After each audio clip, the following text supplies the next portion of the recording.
नमस्कार। ऐसी विषम परिस्थिति में जब हमारे देश में बहुत सारा परिस्थिति खराब चल रही है, हमारे देश में नहीं पूरे संसार में चल रही है, और अब हम हाथ जोड़ने की तरफ आ चुके हैं। अब हम सोशल डिस्टेंसिंग बनाने की तरफ आ चुके हैं और सरकारों ने सिस्टमेटिक तरीके से घोषणा कर दी है। मुझे लगता है कि ऐसी परिस्थिति में भारत सरकार को सनातन संस्कृति को अडॉप्ट करने के लिए प्रचार प्रसार शुरू कर देना चाहिए। संसार भर को ये बताना चाहिए कि भारत की 5000 साल पहले किस प्रकार का भारत था, कैसी सोशल डिस्टेंसिंग थी, ये कास्ट सिस्टम आने से पहले कैसे वर्णाश्रम व्यवस्था यहाँ पर हुआ करती थी, इस वर्णाश्रम व्यवस्था के क्या क्या गुण अवगुण हुआ करते थे। जैसा एक इलस्ट्रेशन मिला कि महाराज शांतनु महाभारत में एक घोड़े का व्यापारी उनके पास आता है और आने के बाद देवव्रत, जिनको बाद में भीष्म पितामह कहा गया, देवव्रत को एक घोड़ा बेचना चाहता है।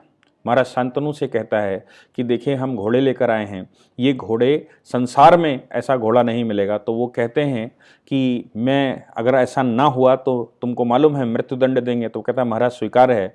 तो वो साथ में ये प्रश्न करता है कि अगर आपको ये पसंद आया तो क्या?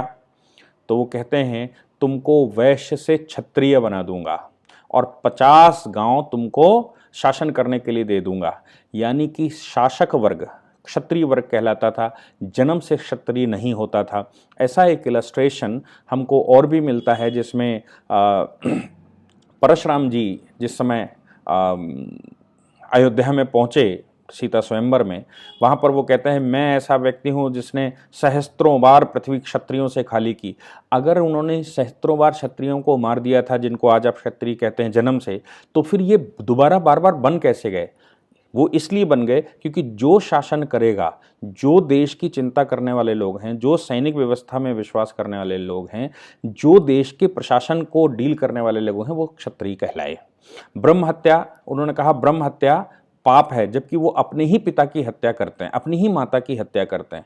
तो इसका मतलब ये हो गया कि वो जो ब्रह्म है वो है जो एजुकेटेड है, ब्रह्म है वो है जो ब्रह्मांड का ज्ञान रखता है, ब्राह्मण वो है जो जिसकी एजुकेशन इस लेवल की है कि वो संसार को गाइड कर सकता है, सारे सिस्टम को बना सकता है। ऐसे ही उन्होंने कहा कि हम तुमको शूद्र घोषित कर देंगे। ऐसे कुछ प्रकरण मिले हैं जिनमें क्षत्रियों को शूद्र घोषित कर दिया राजा ने कि आज से आप शूद्र हो गए। मैं इसलिए ये कह रहा हूँ क्योंकि ये सारी सनातन व्यवस्था जो हमारे यहाँ की है वो अब अडॉप्ट करने की आवश्यकता है। आज की कास्टों को ख़त्म करते हुए, कास्टिज्म भारत के लिए अभिशाप है, इस आज के अभिशाप को ख़त्म करते हुए हमको वर्णाश्रम व्यवस्था पर दोबारा लौटने का एक अवसर मिलना चाहिए। सरकारें अपने स्तर पर काम कर सकती हैं। सरकारों को नहीं कहना है कि आपको अपनी पूजा पद्धति बदलनी है। जो मुसलमान है उसको अल्लाह याद करना है, वो अल्लाह को याद करे। जो हिंदू है, जो जिस देवता को, जो जिस प्राणी, जो जिस देवी देवता या भगवान को मानता है, वो उसकी पूजा करे। लेकिन जो व्यावहारिक व्यवस्था है, वो व्यावहारिक व्यवस्था भारत की ओरिजिनल संस्कृति की व्यवस्था हमको अडॉप्ट करनी पड़ेगी। क्या करते थे वो उस समय? ये जो 80% आज के समय पर आधुनिक व्यापार है, ये तो सब फेक है ना। जब कोरोना हो गया तो इंश्योरेंस आज क्या करेगा? हेल्थ इंश्योरेंस आपका क्या फायदा कर सकता है? आपको हॉस्पिटल्स की क्यों जरूरत बहुत ज्यादा पड़ गई? आप जब सुव्यवस्थित हैं, आज की तारीख में कोई झगड़े देश में नहीं हो रहे, कुछ क्रिमिनल केसेस नहीं दिखाई दे रहे, पुलिस भी क्रिमिनल्स को डील करने में अपनी शक्ति वेस्ट नहीं कर रही, वेस्ट इसमें कर रही कि आप घर में रहें। तो पुलिस के पास क्रिमिनल केसेस नहीं जा रहे हैं, तो हमें अदालतों की क्यों जरूरत है? हमें पूरी पुलिस व्यवस्था की क्यों जरूरत है? हमको एडमिनिस्ट्रेटिव व्यवस्था की क्यों जरूरत है? आप मुझे बता दीजिए कि जब आपको ये फेक जो व्यापार हैं, इनसे कुछ लाभ होता है? इनसे धन अर्जन होता है, दूसरी चीजों में खर्च करते हैं। फाइनली हमारे पास दो ही काम होते हैं कि मुझे रोटी कपड़ा और मकान मिल जाए। इस रोटी कपड़ा, और रोटी किसान देता है, कपड़ा खेतों से होता है, सूत काट कर बनाते हैं, और घर हम झोपड़ी बनाते हैं या लकड़ी का बनाते थे या मिट्टी का बनाते थे, और उसमें ही बरकत है, और गाय की सेवा करते थे। तो अभी एक प्रकरण आया जिसमें इस तरह की सिचुएशन को बताया गया है। मैंने भविष्य पुराण में उसको पढ़ा और हरिवंश पुराण में भी है। भगवान के सामने इस तरह की समस्या आई जिस समय काल इस प्रकार का आया कि लोग अपने आप खत्म हो रहे थे, तो भगवान अपने बंधु बांधवों के साथ, भगवान श्री कृष्ण की बात कर रहे हैं, भगवान श्री कृष्ण अपने ब्रह्म बंधु बांधवों के साथ गौलोक चले गए। अब गौलोक की कल्पना किसी ने बनाई है कि कहीं ऊपर है, किसी ने बताया स्वर्गवासी होने के बाद।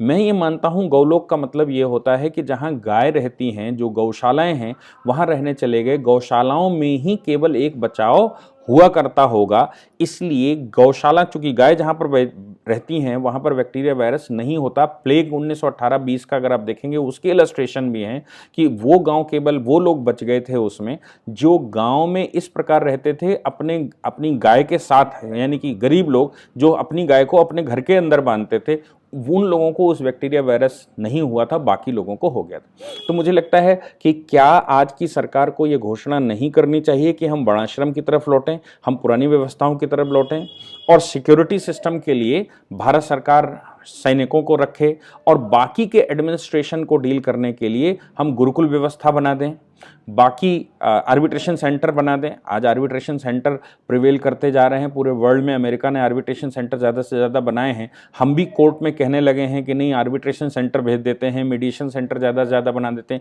ये जो ऋषि होता था, या जो मुनि होता था, या जो गुरुकुल होता था, या जो उस समय के स्कूल्स कह लीजिए वो होते थे, उसका जो ऋषि मुनि या गुरु रहता था वो आर्बिट्रेशन का मास्टर होता था। उसके पास लोग आते थे, वो सैद्धांतिक रूप से सही का पक्ष लेते हुए एक निर्णय ले लेता था। उस निर्णय के बाद लोग अपने अपने घरों में चले जाते थे। अगर क्रिमिनल सिस्टम ना हो तो हमें ये वकालत पढ़ने की क्या ज़रूरत है, हमको जज बनने की क्या ज़रूरत है, या हमको ये बहुत सारे पुलिस क्यों चाहिए, एडमिनिस्ट्रेशन बहुत सारा क्यों चाहिए। अगर आपका क्योर यानी कि प्रिवेंशन करने के लिए आपको अगर पूरी सुविधा मालूम हो कि भाई ये बीमारी का ये प्रिवेंशन है, हमारे किचन में ये चीज़ें हैं, हमारे खेतों में ये जड़ी बूटियां हैं और इनसे हमारा शरीर स्वस्थ हो सकता है, और अगर नहीं हो पाता तो परिणाम स्वरूप हम स्वर्गलोक को जाएंगे और इसको कोई रोक नहीं सकता। ये हम सब मानते हैं कि डॉक्टर भी अंतिम प्रयास करते करते बचा ही नहीं पाते। तो आप मुझे बता दीजिए, ये जो आज का सिस्टम हमने बनाया है, जो बड़े बड़े मकान हमने बनाकर रखे हैं, जो गांव से निकलकर माइग्रेट होकर हम दूसरी जगहों पर रह रहे हैं, और हमने दो स्थान हमें चाहिए, एक कॉमर्शियल स्थान चाहिए जिनमें हम दिन में रहते हैं, और एक हमको रेजिडेंशियल स्थान चाहिए जिसमें हम रात में सोते हैं। तो हमको डबल प्रॉपर्टी चाहिए होती। खेती जितनी खेती होनी चाहिए उतनी खेती ना होकर हमको इस प्रॉपर्टी बनाने में समय लग जाता है, क्योंकि हमें 2 या 3 स्थान चाहिए होते हैं। ये सिस्टम अगर खत्म कर दिया जाए धीरे से, या खत्म हो जाए धीरे से, और परिस्थितियां ऐसी बन रही हैं कि खत्म हो रहा है, तो हम उस व्यवस्था में आ जाएंगे जिसमें हमारा धोबी, हमारा नाई, हमारा तेली, हमारा घर में काम करने वाला, हमारी सर्विसेज करने वाला एक गांव के अंदर ही रहता था। और हम कैसे उसके साथ न्याय करते थे? जो खेती करने वाले लोग हैं, खेतीहर किसान है, वो किसान कुछ अनाज उसको दे देता था। घर में कोई फंक्शन हुआ तो सबको मिलाकर भोजन कर देता था। घर में कुछ नया आया, कुछ विवाह संस्कार हुए या कोई संस्कार हुए तो उनको वस्त्रदान कर देता था, और उनके यहाँ होता था तो वो वैसी वर्षा करते थे। ये सारे सिस्टम में वो एक गांव के अंदर ही क्वारंटाइन रहते थे। उस गांव से उनको बाहर जाने की आवश्यकता नहीं होती थी। व्यापार भी, डिस्ट्रीब्यूशन ऑफ लेबर वहां पर होता था, सोशल डिस्टेंसिंग भी वहां पर होती थी, और सारे सिस्टम बहुत अच्छे से बने हुए थे। हमको किस लिए बहुत धन की आवश्यकता हुई, और ये धन की जो हमको आवश्यकता हुई, उस आवश्यकता का इस्तेमाल क्या है? फाइनली अगर किसी को 1 लाख रुपए सैलरी मिलती है तो हम देख लेंगे कि हम 10,000 रुपए घर में खर्च कर पाते हैं। बहुत ज्यादा हम घर बना लेते हैं, और वो घर भी केवल कॉस्ट ही तो उसकी बढ़ी। घर तो हमें सस्ते में बनता तो भी घर ही था, और महंगे में बना तो भी घर ही है। तो हमको ज्यादा से ज्यादा अर्निंग के लिए जरूरत पड़ती है, हमको ज्यादा से ज्यादा धन चाहिए, उसके लिए करप्शन बढ़ता है, उसके लिए बहुत सारी चीजें हमको क्रिएट करनी पड़ती हैं जो फेक होती हैं।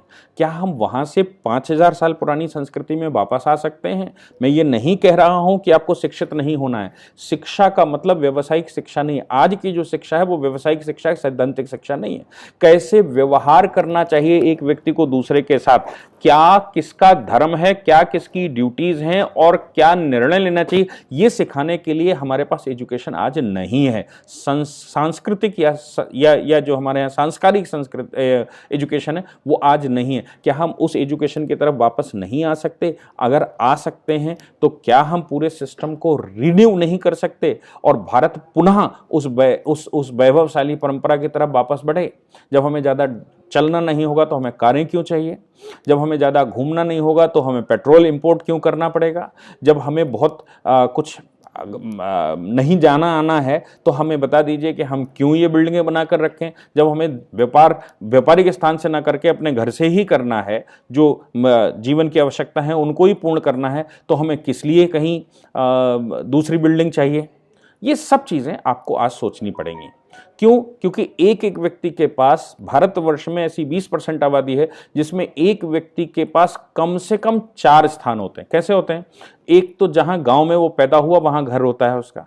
दूसरा, जहां वो व्यापार करने आया या जहां वो नौकरी करने आया वहां पर एक बिजनेस प्लेस पर बैठता है, और जहां बिजनेस प्लेस पर बैठेगा कुछ काम करने के लिए वहां पर एक घर और बनाएगा। तो हमें ट्रिपल प्रॉपर्टी बनानी पड़ती है। अगर हम अपने घर में रहें तो कितने सुखी होंगे, अगर हमारे घर में ही कुछ हमारी रोटी दाल की व्यवस्था हो जाए तो हम कितने सुखी होंगे, अगर हमें ये बर्डन ना हो कि हमें बहुत कमाना है तो हम कितने सुखी होंगे।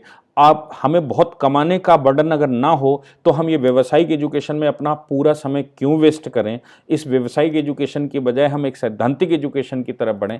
ये सब चीज़ें आपको सोचनी पड़ेंगी। मुझे लगता है कि आज क्वारंटाइन जो संसार भर में चल रहा है या जो सोशल डिस्टेंसिंग चल रही है, हम आज से 5000 साल पुरानी संस्कृतियों में जो रामायण के समय पर चलती थी, जो महाभारत के समय पर चलती थी, या जो उस समय बाद में चलती थी, उस व्यवस्था की तरफ वापस जा रहे हैं, और वो ही एक सलूशन है। मुझे लगता है कि भारत सरकार को उस संस्कृति को, मैं नहीं कह रहा हूं कि फोर्सफुली देश में लागू करे, लेकिन उस संस्कृति को पढ़ाने, प्रचार प्रसार की व्यवस्था और उससे एजुकेट करने की व्यवस्थाओं की तरफ बहुत ध्यान देना चाहिए, ताकि भविष्य में इस तरह के संकट हमारे देश में ना आए, हमारे लोगों पर ना आए। नमस्कार, धन्यवाद।